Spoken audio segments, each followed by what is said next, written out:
Everybody, how's it going so far? See all this red lighting blue out there. I don't know if I should hug you or salute you. Let's see, the 4th of July we celebrate our independence. I like that word, independence. We're free from anyone who tries to control us or any influence that we don't want. It's a wonderful world, independence. I'm free. Although it has a little bit of a dualistic bent to it, doesn't it? Have to be free and independent of everybody else. I think I prefer the word interdependence. All of us one, all of us working together as one. Doesn't that feel a little bit better? I think we should call it Interdependence Day instead of Dependence Day. And I think if you hang with me a little bit while I explain this, there are 3 stages to evolution. We're born into this world very dependent on each other. I mean, little baby, it needs somebody to hold it, to feed it, to clothe it, to change its diapers. You need somebody that whole time. And some people never grow out of that stage, you know. Some people that are dependent forever. And then there's the other extreme, being codependent. You know what the true definition of being codependent is? This is an old joke. When you die, somebody else's life flashes before you. Oh, that's bad. That's an old And I know I've shared this before, but I always think back to my parents who, wanted us all to learn how to stand on our own 2 feet. And as soon as we graduated from high school, we were given a set of luggage. That was our graduation, I know they wouldn't have let us just hang if we were in trouble, but I don't know how far they would have taken that. We certainly learned how to become independent. So the spiritual path as well. We start out very dependent. We need our way showers. Jesus, Buddha, Muhammad, whichever path you've chosen, the way shower shows us the way to enlightenment. And then most spiritual practices have, priests, ministers, rabbis, nuns, to help teach us and show us the way, support us. Of course, I grew up in a church where you could not study or research without a church authority. You had to have somebody there with you. They were so afraid we'd wake up on our own, I think. It was very controlled. So when I found unity, I thought, oh, wow. We were told we have it all within us. And we don't really need an outside authority telling us what to do. We have our own inner guru, the Christ within. How refreshing. As a matter of fact, in unity, there's an old joke in unity for us ministers that we're really here to put ourselves out of business, because if you all just really get that you don't need me, you won't need me anymore. But I don't tell you that every day. Because until we fully become enlightened, myself included, until we really become enlightened, we need each other to support each other. Isn't that why we come here every Sunday? I like to think of it as a burning fire with logs on it. Each log supports the other, keeps the fire burning. We're all alone, that log would just go out, the fire would go out. So until we're enlightened, we really, really need that interdependence with each other. And that's why most people come to church. I'd love to say it was to hear my message, but I know that's about 3rd down after the music on the list. It's for that community, that interdependence that we all feel. Now, there's certain aspects of independence that are good, I have to admit. Being responsible is a good thing to learn. How to take care of yourself. And as my parents would say, how to stand on your own 2 feet. That's good, that's good. But I think we've taken it to an extreme. And it feels like now we live in a country where there's exclusion and isolation. I mean, how many of you, now in Green Valley it might be different, but how many of you really, really know your neighbors? Or you may know their names, maybe you wave at them once in a while when you go by. And here in Green Valley, you may know them a little better than some neighborhoods.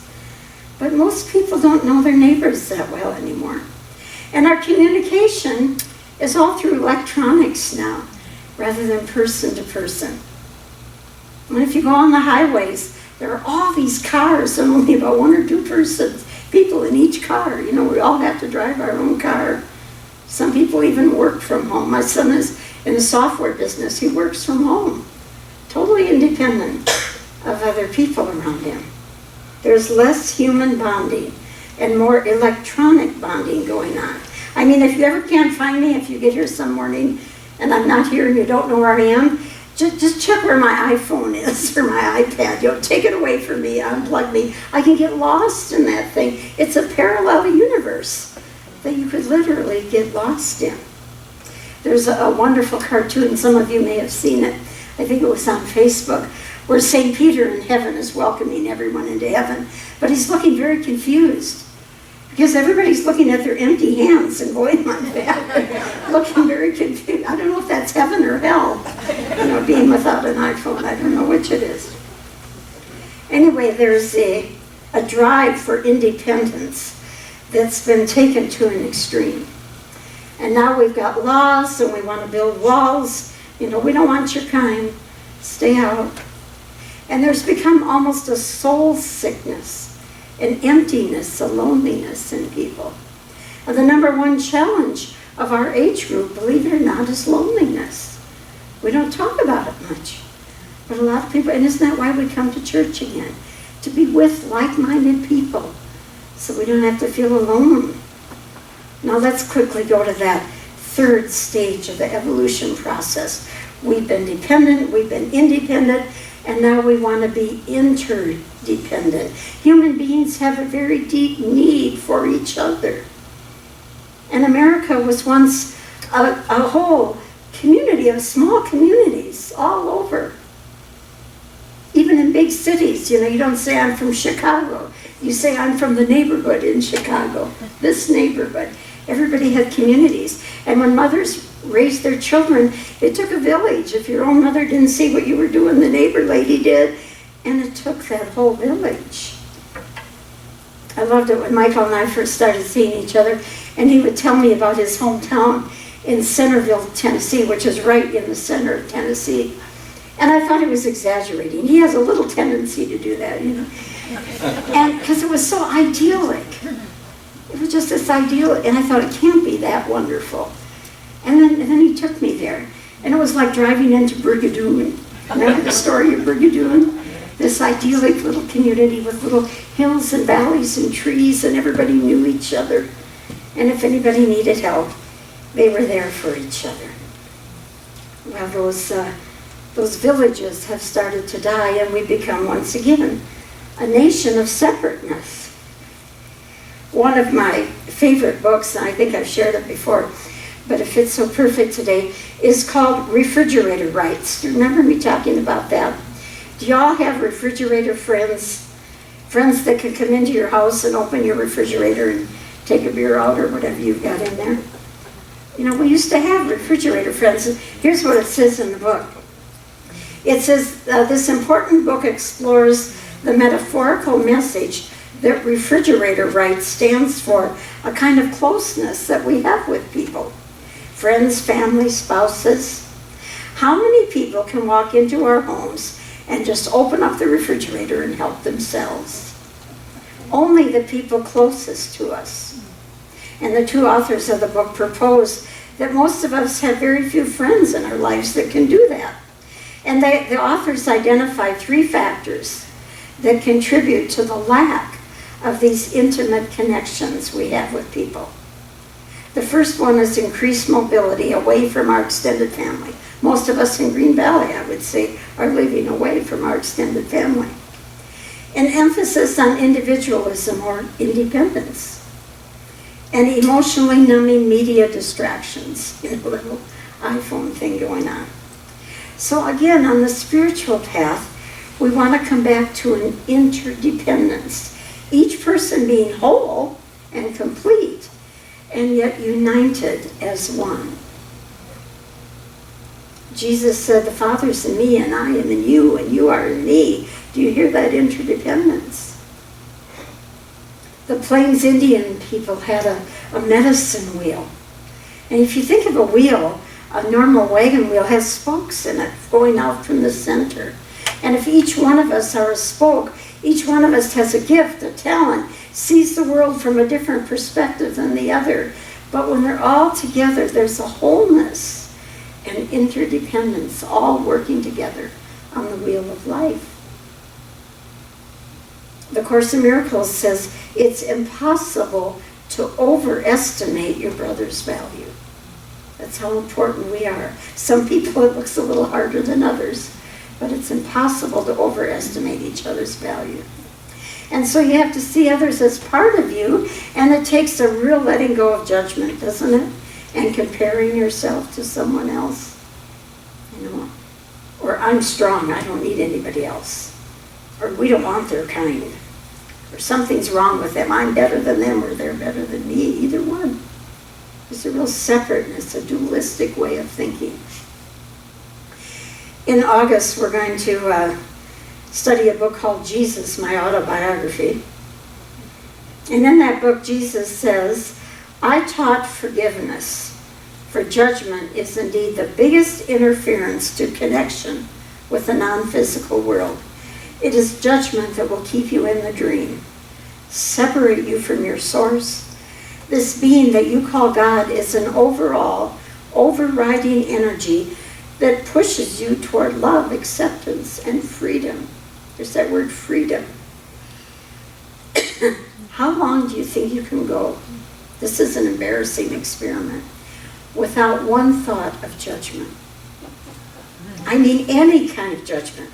We're in judgment from the time we wake up, the alarm clock rings, and we either judge it as, oh Lord, it's morning, or oh God, it's morning. Immediately we judge. We go to the refrigerator, this food's good for you, this food's bad for you. Every moment of every day we're in judgment.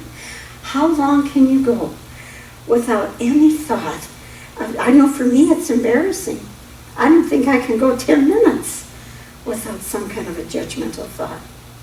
So we have to shift our whole value system to the path of the heart. Love, mercy, compassion, forgiveness. When Jesus was asked, what's the greatest commandment? They were trying to trip him up. And he combined all of them into one. He said the law of love. Love God and love your neighbor as yourself. Interdependence. Each of us whole, working together as one. When we lived in Tulsa, Michael and I went to a small neighborhood airport there because they had a World War II, a B-17 World War II plane. Some of you may know what that is. But it's a big old clumsy airplane, and Michael's dad used to fly it in World War II, so we wanted to see what it felt like to be inside of it, and they were letting people go on and look at the inside of it. Very claustrophobic, very hard to get into because, you think of getting on a plane, you walk in and you sit down. But it had all these little narrow compartments to crawl through, and everybody would have been sitting in a different place, and very closed-in spaces, and you just had to kind of crawl through it to find your place. There was a crew of 10 on these old planes. Pilot and co-pilot, navigator, gunners, engineers, radio operators. They couldn't even see each other, but there were 10 of them on a plane, and they were all working together interdependently. Every one of them needed, everyone working together, and that's what helped to win World War II. These planes of men, unfortunately not a lot of women back then, but they were all working together. We have another battle going on. It's called the Battle of Armageddon, which is really a battle of consciousness. Are we going to be in duality, or are we going to be in oneness? Are we going to be in a consciousness of God and love and our divine nature, or are we going to be in a consciousness of separation, perception, judgment, that kind of thing? And this last battle of consciousness, when we all awaken, has to be done together. Each one of us, like the spoke on the wheel, each one of us doing our part to awaken as much as we can our own self. And then I help you with mine, you help me with yours, and we all awaken together. So this week, if you don't want to do the experiment about judgment, do one about counting your blessings. How many people do you know that are such a blessing to you in your life? And how many people are you a blessing to them? And then take it one step further. Invite them over for dinner. Invite them to be a refrigerator friend. Let them into your refrigerator whenever they want. Or even better, get together with a few people here and plan a church event and invite all of us. All of us having fun together, awakening together. The 4th of July, we celebrate our freedom, but true freedom is not so much about independence, but interdependence. United and whole, we are one. And for everything else, there's ice cream. This is July, and July is National Ice Cream Month. So as we eat our ice cream together, united, we eat it together, we shall explore the feeling of freedom in being here today. Let's take that into prayer. God, we choose to be free. We choose to let go of any thought of judgment, any thought of comparison, any unforgiveness, or anger or resentment from the past. We choose to let it go. We choose freedom and light and love. We choose the truth of the divine presence over the world of appearances. We choose to be free. And we come here today to support each other in that choice.